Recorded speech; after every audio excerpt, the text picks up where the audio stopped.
안녕하세요. 크립토팀입니다. 이번 시간에는 하락장이 내년 초까지도 이어질 수가 있다 라고 주기영 대표님이 얘기를 했습니다. 무슨 근거로 얘기를 했는지 또 여기에 대한 제 의견도 덧붙여 봅니다. 살펴보시죠. 솔라나 정책연구소에서 클래리티법 이게 통과가 되면 전 세계의 표준이 될 것이다 라고 얘기를 했습니다. 사실 미국에서 어떻게 법을 정하느냐 요것을 보고 지난번에 지니어스법 있죠. 이게 통과가 된 직후에 우리나라, 영국, 캐나다 등 비슷한 유사한 체계를 도입을 하는 등 파급력이 있었죠. 유럽도 실은 일본도 물론 유럽은 더 빨리 갔지만 서로 참고를 할 수밖에 없습니다. 우리나라 당연히 따라서 그래서 이제 스테이블 코인도 이제 아마 하반기에 입법이 될 것으로 보입니다. 마찬가지로 클래리티법도 이게 통과가 되면 전 세계에 영향을 당연히 미칠 것이다. 물론 이제 뭐 스테이블 코인뿐만 아니고 디파이다, 자금 세탁이다, 기존의 증권법이다 해서 명확하게 하는 것은 당연히 필요로 합니다. 근데 이게 언제냐가 실은 관건이지 않습니까? 그거에 대해서 뭐 명확한 뭐 우리가 결론을 내릴 수는 없죠. 하지만 현재 남아 있는 것을 봤을 때 클래리티법 6월 중에 상원에서 본회의 표결, 이제 6월 중에 상원 본회의 표결, 이게 굉장히 중요합니다.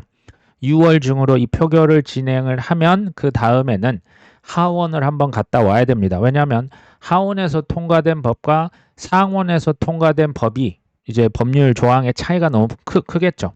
이것을 조율을 해야 돼요. 그 다음에 이제 전체적으로 한번 다듬은 다음에 대통령 서명을 하고 그 다음 이제 뭐 그 발효 단계를 한 다음에 시행이 되겠죠. 지금 제가 봤을 때 6월 중에 이 상원 본회의 표결이 매우 중요합니다. 이게 이제 제가 볼 때 한 7부 능선, 8부 능선까지는 전 넘었다고 봐요. 하지만 지금 남아있는 것 중에선 지금 그럼 또 요게 또 중요합니다. 예상컨대 시끄러울 겁니다. 보통 시끄러운 게 아니고 매우 시끄러울 것이고 매우 고통스러울 거예요. 왜? 이것 가지고 계속 소음을 양산하는데 가격이 막 오르면 그나마 우리의 뭐 마음이 그렇게 힘들지는 않겠죠. 마치 상처에 막 소금을 뿌리는 그런 느낌으로 아마 진행이 될 것으로 저는 예상을 하고 있습니다. 이거 감안하자라고 얘기를 드립니다. 지금 현재로서는 뭐 6월 달 이제 월드컵 잘 보시고요. 한 7월 초중순까지 그러려니 하시는 게 좋을 것 같다라고 하는 생각 현재로선 가지고 있습니다. 쉽다는 의미는 아니죠. 미국의 은행권이 드디어 암호화폐 업계를 따라서 미국 정치권의 기부금, 그러니까 로비 자금을 공세를 펼치고 있다. 정확히는 중간 선거를 앞두고 1억 달러 규모, 우리 돈으로 치면 한 1,500억 정도의 로비 단체를 조직하고 영향력 확대에 나섰다. 근데요, 2024년 대선에서는 사실 이렇게 큰 자금을 동원한 적이 실은 없었어요. 근데 그럼 왜 그렇게 갑자기 뒤늦게 따라 붙고 있냐? 2024년 대선 총선에서 그때 했었죠. 그때 크립토 업계가 이렇게 로비했던 자금 전략이 지금의 이 국회의원들을 친코인 의원으로 지금 굉장히 많이 뽑아놓은 거예요. 이거 먹혔네. 그래서 이걸 보고 뒤늦게 은행권도 1억 달러. 이거 지금 자금을 현재 확보를 한 상태라고 합니다. 지금 뭐 클래리티법도 지금 은행권이랑 코인 계속 싸울 겁니다. 그만큼 정치 기부금, 미국에서는 로비가 합법이기 때문에 이걸 둘러싼 양층의 대립도 당연히 심화가 될 겁니다. 반코인이냐 친코인이냐, 지금 그러니까 어떻게 보면 쩐의 전쟁이라는 생각이 들지 않습니까? 선거라고 하는 게 막대한 자금이 사실 필요합니다. 저는 이제 올 하반기에 이 소위 말해서 이 다툼, 로비, 이 명확성 본격화 될 것으로 보이고요. 저는 당연히 긍정적으로 봅니다. 7월쯤에서 이게 사실 뭐 법이 바로 통과된다고 해도 바로 이렇게 발효가 돼서 시행이 되는 건 아닙니다. 하지만 이 상징적인 당연히 의미가 굉장히 큽니다. 저는 타협이 나올 것으로 여전히 내다보고 있습니다. 그 논리는 이거예요. 반코인이라고 해서 코인을 죽이겠다가 전혀 아닙니다. JP모건, 모건스탠리 제가 얘기 계속 드리지 않습니까? 그토록 싫어하는 중국조차도 홍콩을 통해서 왜 코인을 육성하겠습니까? 죽이려는 게 아니에요. 본인들이 이 이권을 더 크게 통제력을 잃지 않으면서 기존과 비슷한 방식으로 거기에서도 이제 해먹기 위해서 쉽게 말하면 그렇게 지금 가져가려고 로비 자금을 쏟아붓는 겁니다. JP모건, 모건스탠리 마찬가지로 비트코인, 이더리움 ETF를 실제로 판매했고 실제로 출시하고 있고 담보대출 이제 뭐 받기 시작했습니다. 그 다음에 자산 토크나 역시도 이 명확하라고 하는 영업 허가증 없이는 조금 규모의 제약이 생길 수밖에 없습니다. 제가 얼마나 돈을 투자를 했는지 금액을 한번 찾아봤습니다. 크립토 진영에서 2024년 대략 2억, 그러니까 2.4억 달러면 얼마가 될까요? 3천억은 훌쩍 넘네요. 3,400억, 500억 정도 되는 이 자금을 선거에 이제 쏟아 부었죠.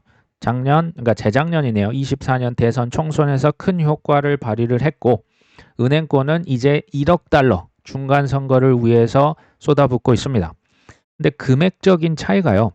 24년 코인 기업들, 뭐 리플, 서클, 제미니, 크라켄 있죠. 거기에서 쏟아부은 돈의 지금 반도 안 돼요. 누가 은행에서 많이 한다고 했지만 지금 반도 안 되는 거죠. 이제서야 그 전략을 뒤늦게 따라가고 있는 겁니다. 반드시 뭐 돈을 많이 낸다고 무조건 선거에서 이기냐? 뭐 100%는 아닌데요. 유리한 것은 사실입니다.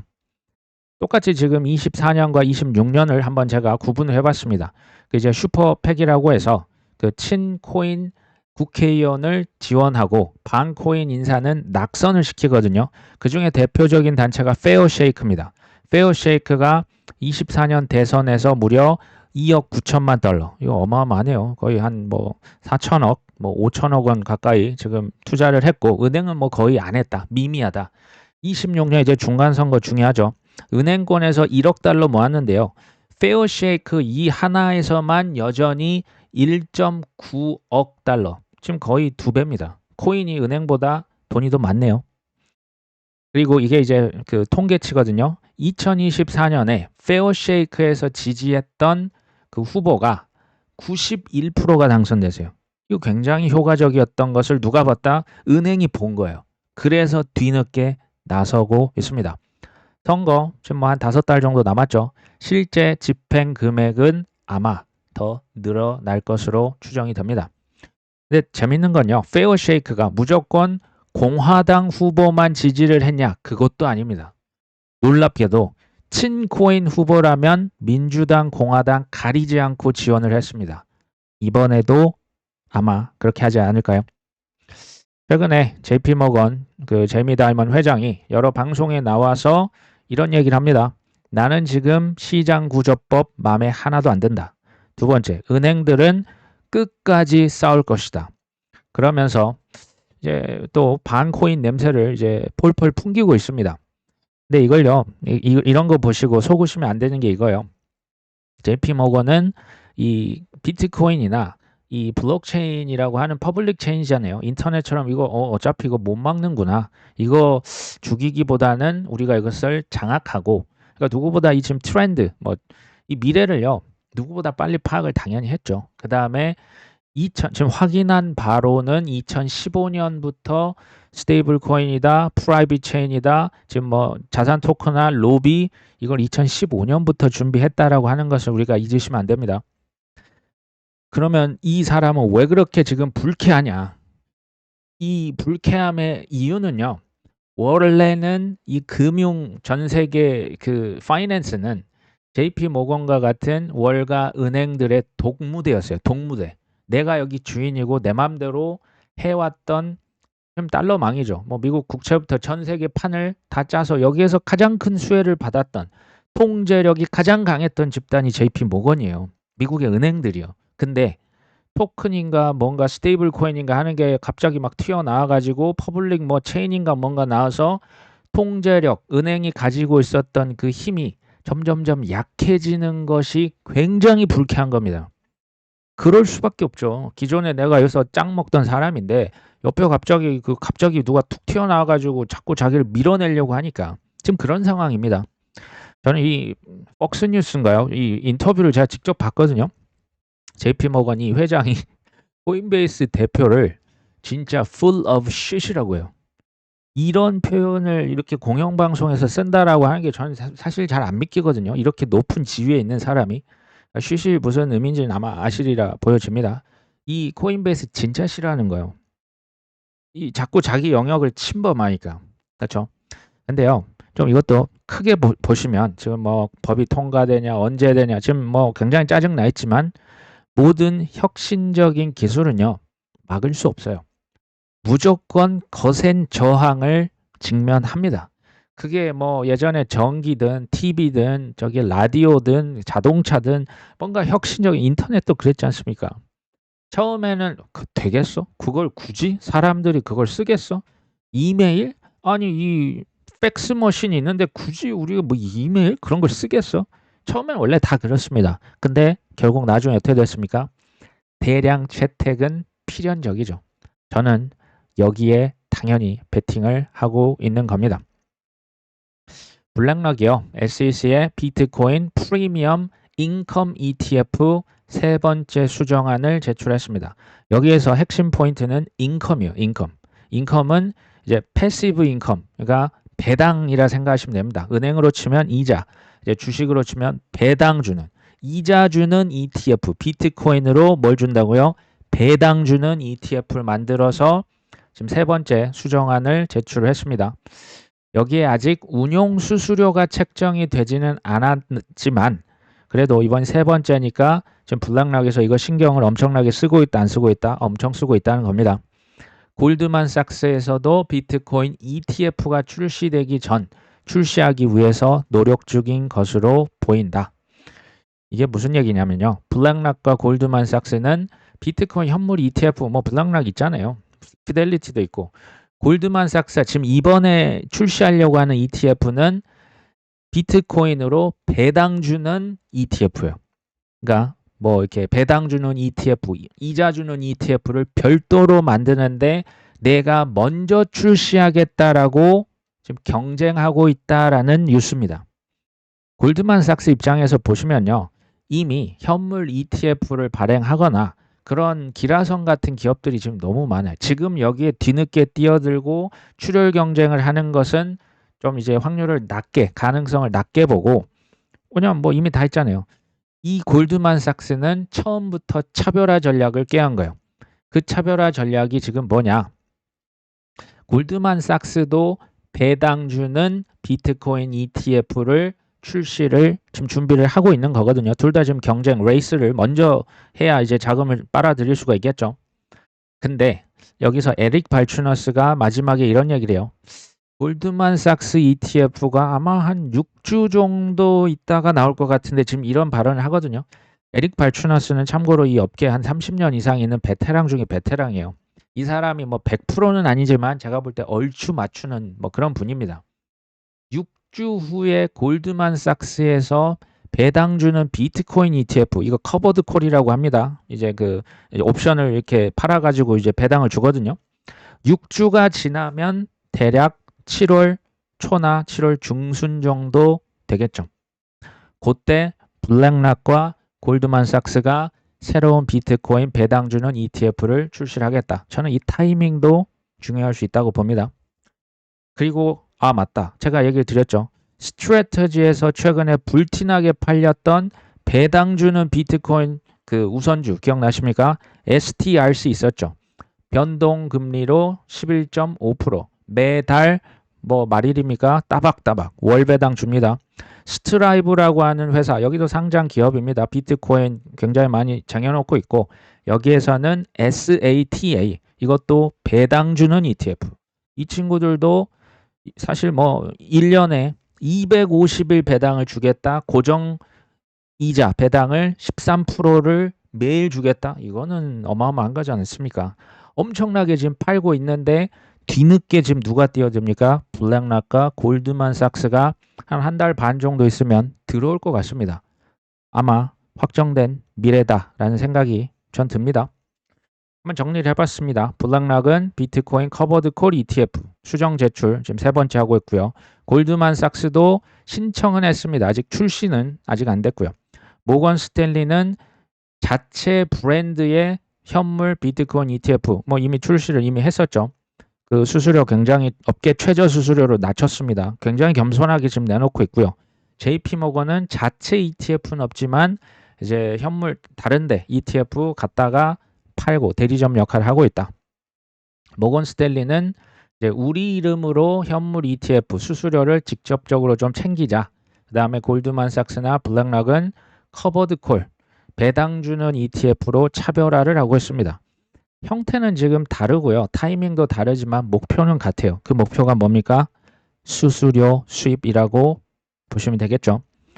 지금요. 전 세계에서 가장 영향력 있는 월가의 큰 손들 중에 큰 손들이 지금 뭐 하고 있습니까? 전쟁이 있기 때문에 지금 타이밍을 미뤘습니까? 저기 뭐 입법이 지연됐기 때문에 이 지금 다 뭐 신경 안 쓰고 뭐 하락장 전략을 취하고 있습니까? 정말 신경을 전혀 안 쓰는 것처럼 보입니다. 이건 이제 비트코인 가격 차트인데요. 이제 뭐 무지개라고 하는 것처럼 비슷하게 보이지만 이제 비트코인 파워로라고 있어요. 이제 힘의 어떤 법칙이라고 해서 쉽게 말하면 사용자들이 늘면 늘어날수록 그 가치의 망, 네트워크 망의 이제 가치는 훨씬 더 커질 것이다. 근데 여기 보시면 지금 제가 뭐 빨간색 화살표로 했는데요. 이런 자장 하단부에 이게 초록색 라인이 있어요. 여기에 닿았을 때 그러니까 굉장히 역사적으로 저평가됐을 때를 제가 이렇게 지금 빨간색 화살표 이럴 때 여기 코로나 2020년 3월달 그 다음 22년 하락장 그리고 지금 이 밑에 지금 계속 터치하면서 지지부진하고 있습니다. 이 초록색 최하단부에 이렇게 역사적으로 닿았던 곳을 한 번씩 되새겨 보시면 이 역사적인 저점이었다라고 지금 와서 보이니까 보이시죠? 다만 이건 이제 단기 단타 하시는 분들에게 뭐 그렇게 뭐 적절한 지표는 아닙니다. 중장기적으로 한눈에 보실 때 아마 도움이 될 수 있거든요. 이것을 보면서 이 제임스라고 하는 친구는 초록색일 때 밑에 최하단부에 닿았을 때 샀던 비트코인 샀던 사람들은 단 한 번도 나쁜 선택은 아니었다. 근데 이 지점에서 팔았다. 그것은 최악의 선택이었을 것이다. 이번에도 그렇지 않을까요? 뭐 이런 얘기입니다. 최근에 뭐 저기 미국과 이란 서로 뭐 계속 티키타카가 오가고 있죠. 트럼프 대통령이 뭐 이란에 3천억 달러의 펀드를 제공할 것이다. 그러면서 전쟁을 끝낼 것이다 라고 이런 카더라 뭐 뉴욕타임스가 보도를 했었는데요. 이게 사실일까요? 결론은 여러 안 중에 하나로 거론이 됐던 것은 팩트. 근데 실현은 아마 어려워 보입니다. 보시면 미국과 이란 협상 초안에 들어갔던 내용은 이제 300빌리언 달러, 3천억 달러 규모의 이란 재건 펀드가 포함이 됐었다. 이건 팩트. 근데요. 이란 측은 이것을 재건 프로그램으로 미국 측은 국제 투자 펀드로 표현을 했었습니다. 이 아이디어를 누가 제안했냐? 트럼프의 뭐 40년 지기 친구라고 하는 중동 특사 스티브 위티코프, 그 다음에 트럼프 대통령의 사위 제러드 쿠슈너가 제안을 했던 것으로 두 사람 모두 부동산 투자자로 알려져 있죠. 미국 입장에서는 그 직접 돈을 이란한테 주는 건 아니고 그 중동 쪽에 있는 뭐 국제 투자 펀드를 하나 만들어서 미국 납세자들의 세금을 빼는 뭐 이런 것을 한번 고안을 했었지만 트럼프 대통령이 결국 이걸 승인을 하지는 않았고요. 이란 강경파들도 강하게 반발을 했다라고 지금 알려져 있습니다. 그러니까 직접 이란에 뭐 현금을 주는 것처럼 보이는 이런 딜에는 서명하지 않겠다. 즉 이제 그래서 이런 그 펀드를 한번 생각을 해봤었다. 하지만 뭐 이제 좌절됐고요. 이란도 지금 가장 중요한 것은 지금 경제난이 너무너무 심각합니다. 그래서 미국에서 동결시켰던 그 자산 120억 달러의 즉각적인 지불 일단 빨리 이거 동결부터 풀어라. 그 다음에 뭐 재건이네 뭐 이건 시간은 오래 걸리니까 이것부터 해결해라. 그러면서 이걸 받아들이지 않았다. 이렇게 좀 알려져 있죠. 사실 뭐 작년 뭐 관세 전쟁이다. 그 다음에 저기 뭐 금리 인하다. 뭐 연준 의장이다. 뭐 전쟁이다. 지금 뭐 클래리티 법이다. 하나하나를 살펴보면 딱히 답이 보이지 않는 그리고 굉장히 길고 빛이 잘 보이지 않는 터널 아니다라는 생각마저 듭니다. 제가 잘 모르는 거 이거예요. 그래서 어떻게 될 거야? 앞으로 언제쯤 확정이 되는 거야? 언제 올라? 언제 떨어져? 뭐가 올라? 뭐가 떨어져? 이런 것들은 제가 뭐 알았으면 좋겠지만 사실 잘 모르는데요. 제가 확실히 아는 것에만 전 집중해요. 불확실성이 지금 거의 뭐 최대치 아닙니까? 이게 계속 이어지고 있으니까 힘든 거겠죠. 투심이라고 하는 것도 가만히 생각해 보세요. 제가 볼 때 우리 크립토 TV에 계신 분들은 제가 볼 때 굉장히 좀 그 오래 하신 분들도 있고 인격 수양이 좀 오랫동안 되신 분들이 뭐 제가 다른 채널을 잘 보진 않습니다. 굉장히 저는 많다라고 생각을 합니다. 사실은 코인 얘기 해봤자 이 댓글조차 잘 안 달려요. 조회수 많이 안 나와요. 그만큼 투심이 현재 최악입니다. 이럴 때는 힘껏 할 수 있는 대로 분할 매수, 바닥을 콱 그냥 잡아버리려고 하지 마시고 그 어차피 안 된다니까요. 뭐 그게 되면은 뭐 훌륭한 거지만 그냥 할 수 있는 대로 사는 것은 저는 이게 좋은 투자다.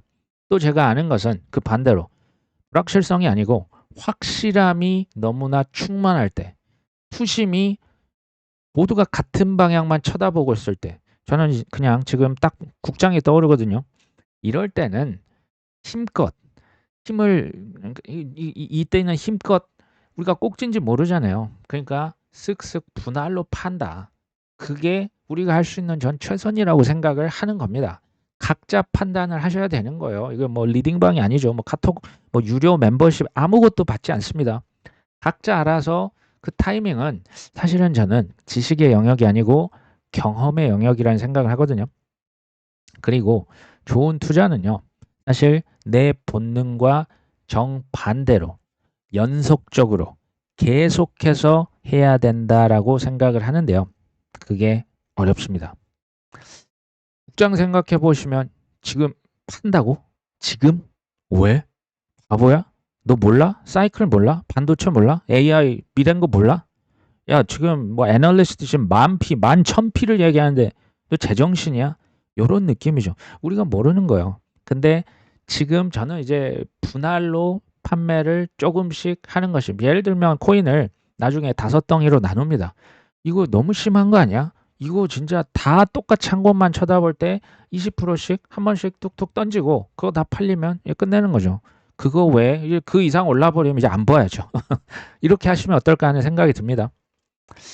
주기영 대표님이 오랜만에 얘기를 했습니다. 비트코인의 약세장이 내년 초까지 이어질 수도 있다. 근거로 과거의 패턴이 비트코인 투자자들의 수익 실현이 본격화된 이후 작년 10월입니다. 일반적으로 투자자 손익이 약 18개월 동안 감소하더라. 1년 반 동안 축축축 내려가더라. 따라서 현재 추세가 작년 10월부터 하락으로 접어들었다라고 본다면 이번 약세장은 올해 말 또는 내년 초까지도 이어질 것 같다. 시장 추세는 미실현 수익이 증가해야죠. 실현 수익은 감소할 때 전환이 되는데 아직은 그러한 그 데이터가 보이지는 않는다. 제가 이걸 조금 그 구체적인 우리 지금 실제 상황에 맞는 언어로 제가 바꿔볼게요. 비트코인 4만 달러 오면 사겠다. 5만 달러 오면 사겠다. 심지어 이제 10,000달러도 나중에 나올 수 있습니다. 이거 오래 가면. 99%가 지금 비관적이에요. 지금 난 코인의 미래가 보인다라고 하시는 분은 제가 볼 때 하드코어예요.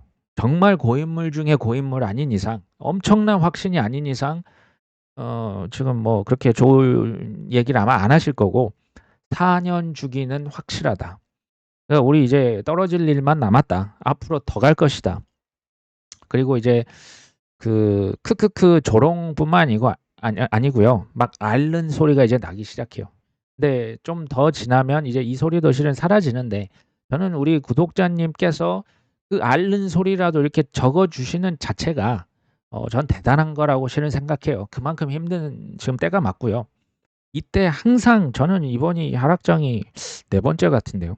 2015년, 2018년, 22년 그리고 지금 또 하락장이라고 하면 이때 항상 나오는 용어가 똑같아요. 기회 비용이에요. 남 탓이고요. 분노고요. 장난하냐입니다. 진짜 장난하냐. Are you kidding me요. 15년, 16년, 18년, 22년, 그리고 뭐 작년, 그리고 올해 아직도 너는 그런 거라고 하는 이, 이 단어가요. 10년도 더 됐는데 잘 안 잊혀지는 단어입니다. 그만큼 저도 예전에 좀 상처를 받았던 것 같습니다. 뭐 지금은 아니지만 아직도 그런 거 아니야? 정신 차려라. 그런 거. 그쵸? 이때는 저는 사실 좋은 기회에 훨씬 더 가깝다라는 생각이 듭니다. 근데 중요한 건 그거지 않습니까? 바닥이나 꼭지는 그 당시에는 우리가 취해 있기 때문에 워낙 압도를 당하기 때문에 모릅니다. 언제 할까요? 한참 지나고 나서 차트를 보면 그때가 꼭지였어? 그때가 바닥이었네. 아, 내가 그때 좀 더 살 걸 하는 구간이 오겠죠. 저는 이번만큼은 껄무새가 되시기보다는 이제는 실속 한번 챙겨 보셔야죠. 이번에도 지금 오랫동안 이렇게 짓눌렸다면 이 골이 깊었어요. 그리고 골이 길었습니다. 다른 데 다 날아갔는데 코인만 굳이 안 올랐던 이유는 저는 이 뭐 시총이 뭐 큰 지금 시장이 아니잖아요. 이거 하나 조금 뭐 뒤로 딜레이 시키는 건 전 그렇게 어려운 건 아니었다고 보고요. 분명히 나중에 큰 보상이 올 겁니다. 그때까지가 저는 글쎄요. 일단은 6월 달 우리 축구 경기 잘 보시면서 그냥 잘 사셨으면 좋겠어요. 그러다 보면 어느 순간 접하지 않겠냐. 오늘 방송은 여기까지 합니다. 끝까지 시청해 주셔서 감사합니다.